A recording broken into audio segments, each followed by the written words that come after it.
A missing prescription or a gap in pharmacy care exists when there's a discrepancy between the medications that a patient should be taking based upon their health conditions and what they actually are filling at the pharmacy. As an example, someone with high cholesterol, we would certainly expect to be filling an anti-lipid lowering medication.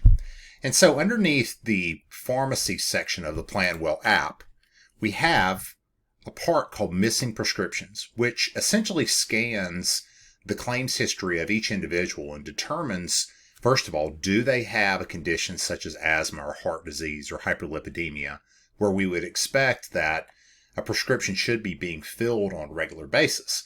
And if not, then we're going to alert them and make sure that they're aware of that missing prescription.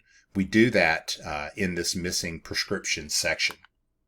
This tags right along with what we do in the area of managing gaps in care for chronic conditions overall, showing plan participants the various recommendations based upon their conditions and which ones they might or might not have taken and been filling the prescriptions in this example. For this example, you can see in the pharmacy section of the PlanWell Health app, we have a few capabilities that are quite interesting to employers.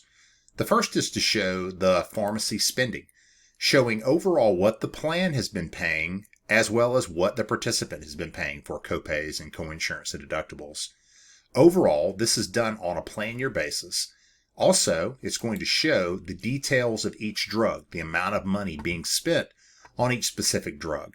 That's going to come into play later as we begin adding additional functionality in the first quarter of 2021 to identify certain drugs that might be primed to replace with generics and save both the participant and the plan money.